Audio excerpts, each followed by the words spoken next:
Puji Tuhan, Shalom, salam sejahtera bagi Bapak Ibu Saudara sekalian. Kita bersyukur pada malam hari ini kita boleh kembali lagi beribadah bersama-sama, menaikkan pujian kita kepada Tuhan. Dan pada saat ini kita akan kembali lagi belajar firman Tuhan. Saya yakin Bapak Ibu Saudara diberkati Tuhan dengan kesehatan, kekuatan, perlindungan daripada Tuhan. Hingga saat ini kita boleh memberikan yang terbaik, menaikkan segala pujian syukur kita yang terbaik kepada Tuhan. Sebelum kita merenungkan firman Tuhan, saya mengajak kita semua untuk tundukkan kepala, kita bersatu di dalam doa. Bapa di dalam surga yang kami kenal di dalam nama Tuhan Yesus Kristus, kami berterima kasih atas berkat karunia Tuhan kepada kami semua. Hingga pada saat hari ini kami boleh kembali lagi menaikkan segala pujian kami kepada Tuhan. Sebentar kami akan belajar kembali kebenaran firman Tuhan. Kami mohon urapan daripada Roh Kudus-Mu memberikan kepada kami semua pengertian, supaya kami tidak hanya sekadar menjadi pendengar, tetapi kami boleh menjadi pelaku firman-Mu, sehingga kehidupan kami boleh berkenan kepada Tuhan dari hari ke hari. Berfirmanlah Tuhan dan kami siap mendengar. Di dalam nama Tuhan Yesus Kristus kami berdoa. Amin. Puji nama Tuhan. Bapak Ibu Saudara, mari kita buka Alkitab kita di dalam Galatia pasal 6. Galatia pasal 6 ayat yang ke-7. Galatia pasal 6 ayat yang ke-7. Saya akan membacakannya untuk Bapak Ibu Saudara semua. Firman Tuhan berbunyi demikian. Galatia 6 ayat yang ke-7. Jangan sesat, Allah tidak membiarkan dirinya dipermainkan. Karena apa yang ditabur orang, itu juga yang akan dituainya. Amin, firman Tuhan. Bapak Ibu Saudara yang dikasihi Tuhan, minggu lalu kita telah belajar tentang bagaimana kita memiliki hidup Kristen yang di atas rata-rata, di mana kehidupan agama kita jika tidak lebih benar daripada hidup keagamaan ahli Taurat dan orang-orang Farisi, maka kita tidak akan pernah masuk surga. Nah, pada kesempatan hari ini melalui Galatia pasal 6 ayat yang ke-7, kita bisa belajar bersama-sama bahwa ada nasihat firman Tuhan yang sangat baik untuk bersama-sama kita renungkan, supaya jangan sampai kita menjadi orang yang tersesat. Ada perintah di situ, jangan sesat. Dalam bahasa lain disebutkan sebagai jangan kamu tertipu. Bapak Ibu Saudara yang dikasihi Tuhan, ketika kita bicara tentang tertipu, kita sebagai orang Kristen kadangkala menjadi orang yang mudah sekali tertipu. Tertipu dalam hal apa? Tertipu di dalam kekristenan kita. Kita sering menganggap bahwa Tuhan memberikan keselamatan kepada kita yang cuma-cuma itu, kemudian kita buat permainan. Satu contoh, kita percaya bahwa keselamatan kita tidak bisa hilang. Lantas kemudian kita berbuat sesuka kita sendiri. Waktu ibadah kita tidak benar-benar ibadah. Kehidupan kita sehari-hari kita tidak benar-benar melakukan semua perintah Tuhan. Kita melakukan apa yang dilakukan orang lain yang tidak mengenal Tuhan. Ketika kita berkumpul dengan teman-teman kita berlaku selayaknya mereka. Mungkin kita ikut berkata kotor, ikut mungkin dengan mulut kita berkata-kata yang tidak benar, berbohong, berdusta, atau mungkin dengan sikap kita, dengan pikiran kita melakukan hal-hal yang buruk lainnya.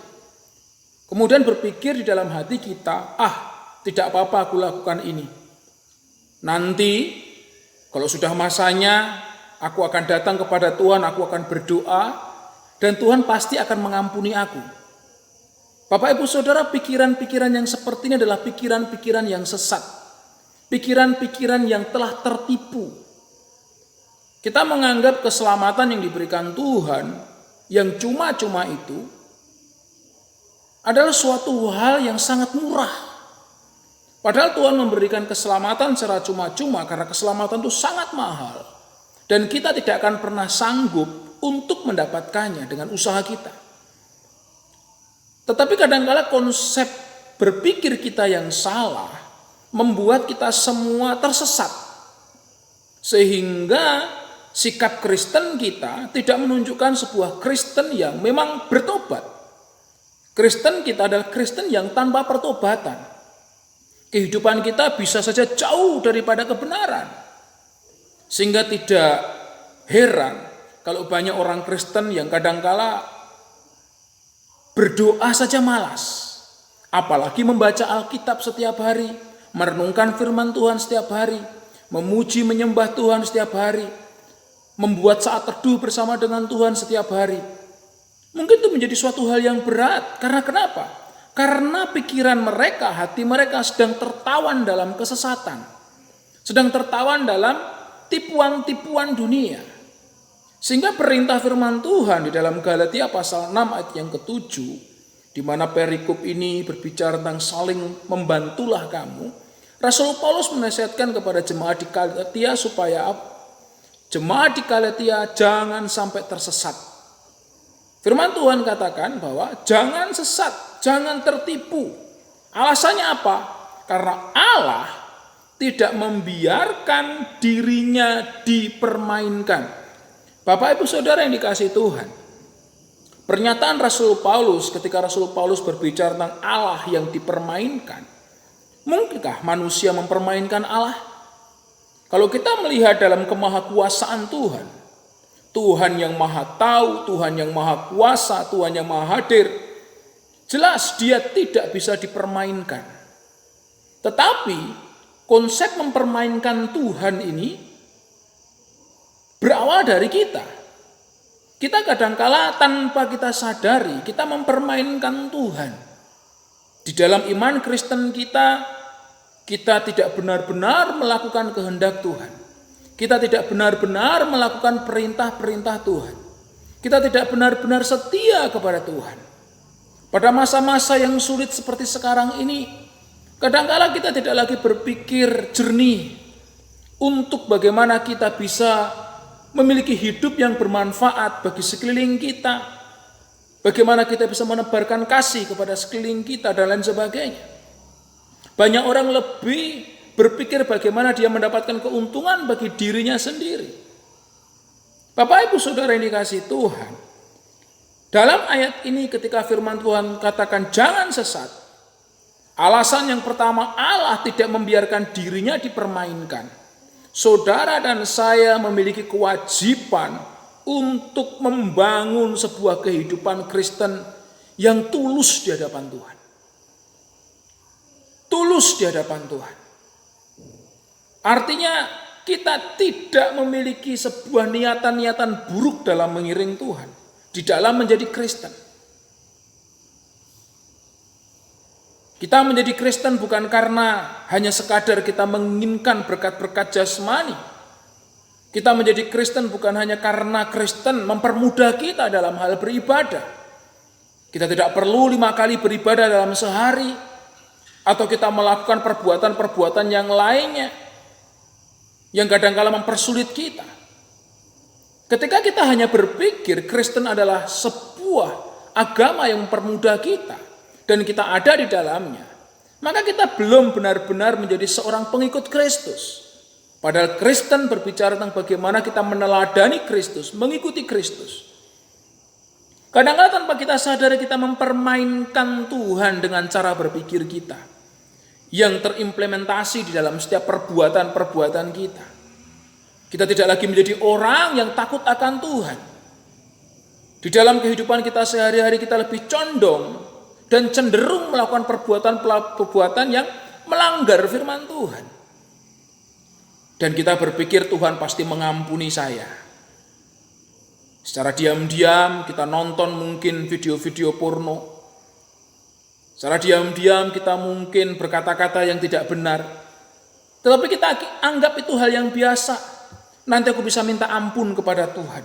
Aku bisa minta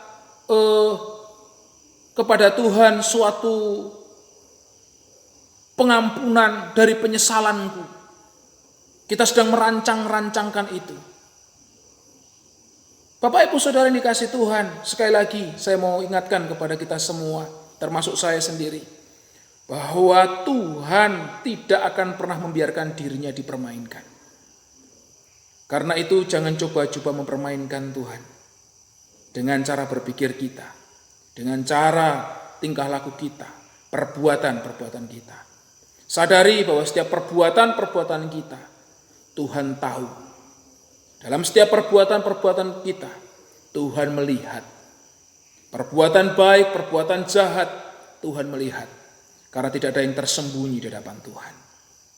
Selanjutnya firman Tuhan katakan, karena apa yang ditabur orang, itu juga yang akan dituainya. Bapak Ibu Saudara yang dikasihi Tuhan, jangan sesat. Allah tidak membiarkan dirinya dipermainkan. Dan firman Tuhan katakan, karena apa yang ditabur orang, itu juga yang akan dituainya. Ini adalah hukum yang sudah lazim ada di sekitar kita, yaitu hukum tabur tuai. Apa yang ditabur itu yang akan dituai. Dan ketika kita berbicara tentang apa yang ditabur akan dituai, penulis Galatia atau Rasul Paulus mengajak kepada kita semua untuk kembali meng-cross-check ke dalam diri kita. Sudahkah kita membuat atau memberikan taburan-taburan yang baik, taburan-taburan yang menyenangkan Tuhan, taburan-taburan yang memuliakan Tuhan? Atau selama kita menjadi Kristen, kita malah bersikap sebaliknya. Kita menabur apa yang tidak berkenan kepada Allah. Ingat Bapak Ibu Saudara yang dikasihi Tuhan, firman Tuhan tegas mengatakan bahwa apa yang ditabur orang itu juga yang akan dituainya. Karena itu, mari kita bersama-sama menabur yang baik, menabur yang menyenangkan hati Tuhan, menabur yang mempermuliakan nama Tuhan.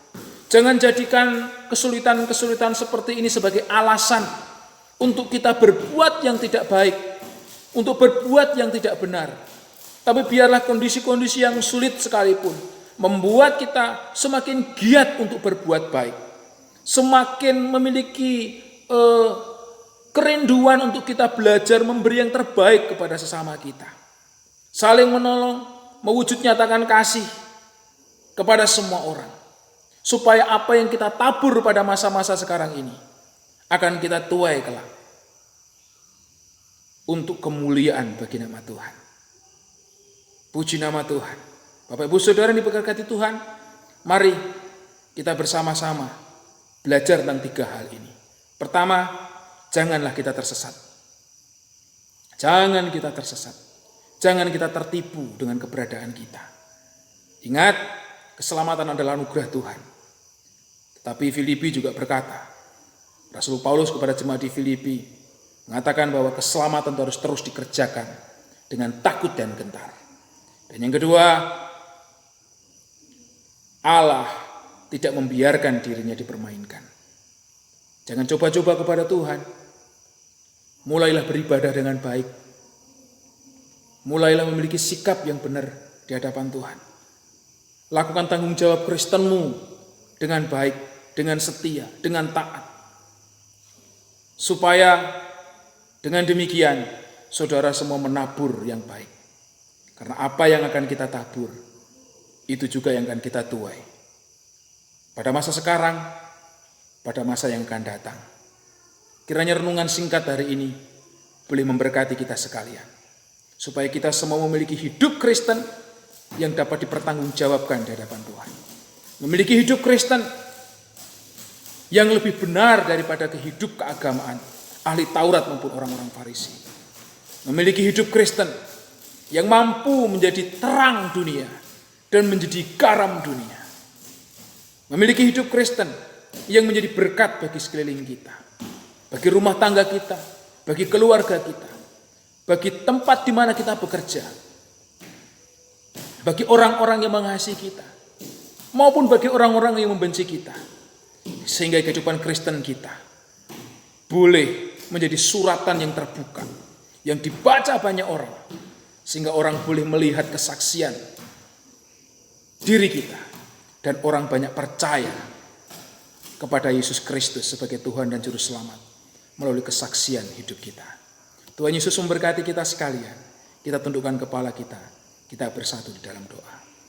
Meteraikan firman-Mu dalam hati kami ya Tuhan, supaya kami tidak menjadi orang yang sesat, Tidak menjadi orang yang mempermainkan Tuhan. Tapi kami boleh menjadi orang-orang yang sadar bahwa apa yang kami tabur hari ini akan kami tuai. Karena itu ajar kami melalui Roh Kudus-Mu untuk kami boleh menabur apa yang baik, menabur apa yang berkenan kepada Allah, menabur apa yang menyenangkan hati Tuhan. Dimanapun kami berada, dalam rumah tangga, dalam keluarga, dalam pekerjaan kami, bahkan dalam pelayanan-pelayanan kami sekalipun, Tuhan ajar dan mampukan kami untuk kami semakin memiliki hidup yang berkenan kepada Tuhan. Terima kasih nasihat firman-Mu. Meteraikan firman-Mu dalam hati kami semua. Di dalam nama Tuhan Yesus Kristus kami sudah berdoa. Amin. Tuhan Yesus memberkati kita sekalian, Bapak Ibu Saudara. Amin.